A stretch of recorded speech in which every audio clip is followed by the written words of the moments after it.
Good news tayo, good news. Doon po sa mga kababayan natin na may mga nagpapadialysis po ha.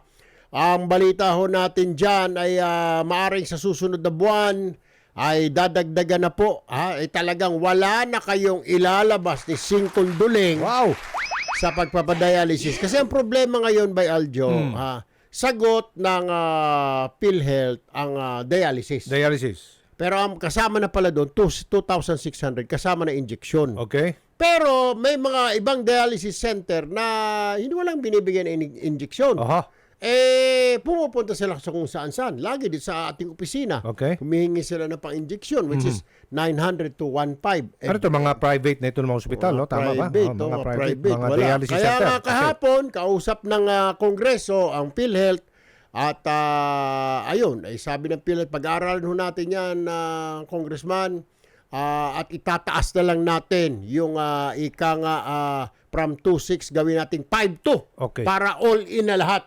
Lahat na ito. Sagutin na ng ospital, sagutin na ng mga dialysis center, ha? Anyway, nasa linya po si PhilHealth Vice President Ray Balena. Sir Ray, good morning. This is Erwin Tulfo and Aljo Bendijo. Magandang umaga po Kong Erwin at magandang umaga po Sir Aljo at sa pong mga taga-subaybay po. Opo. Morning.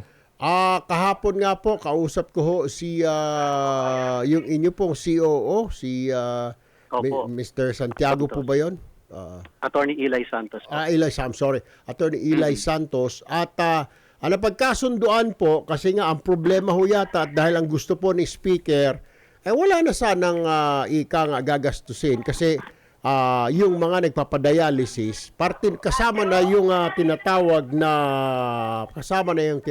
na mga injection.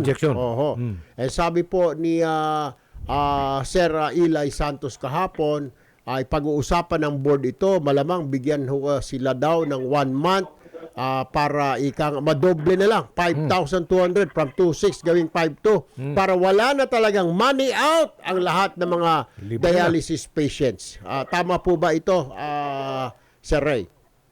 Well, Kong Erwin, alam niyo po ang PhilHealth lagi pong bukas no sa pakikipagtulungan lalo na sa ikabubuti po ng ating po mga miyembro. So kung ano man po ang ating naging commitment from yesterday, yan po ang nananatiling commitment po ng PhilHealth sa ating mga miyembro. Yan ay ating pong pagtutuunan ng seryosong pansin po.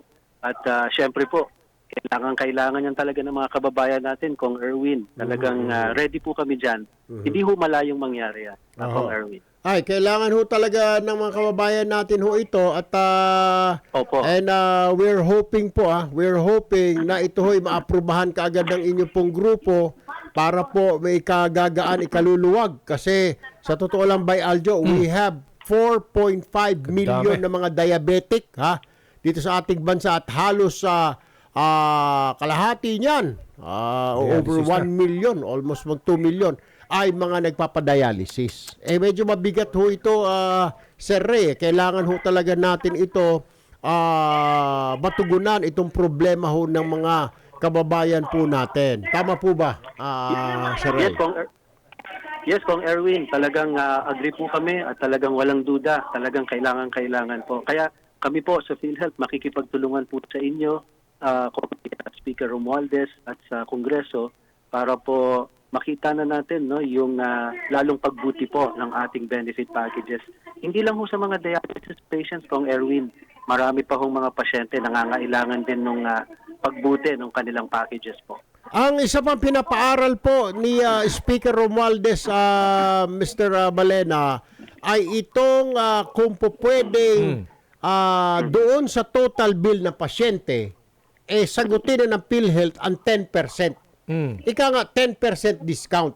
Yan naman ay sabi sa ating kahapon ni Mr. Eli Santos by Aljo. Yan talaga ay kailangan na masusing pag-aaral. Pero ang sinasabi kasi ng ilang mga kasamahan ko, Sir Ray, kakayanin naman daw siguro with the budget that you have in your hands, nasa almost 500 billion pa po, baka po pwede naman. Sabi nga, diba? Bekenemen, pwedeng sagutin yung 10% ng total bill, whether private yan or public. Alam ko sa public, libre na. Libre. Sa private ang ito. problema 10%. natin. Kasi kukonti lang ang kama sa public. So, private lagi, lumilipat yung mga pasyente. Baka pwedeng yung 10% ng bill, masagot na. Kaya ba? Kaya ba, Sir Ray? Mr. Ray? Sabi nga ni Attorney Eli, talagang yan, mas masusing pag-aaral. No? Yeah. Ang kailangan lang talaga natin dyan po, kasi nasa Universal Healthcare Law naman po, pag nasa basic o ward accommodation yung ating pong pasyente, dapat po talaga yan, wala nang babayaran, sapat na yung PhilHealth. Ano? So yan ang promise ng batas po.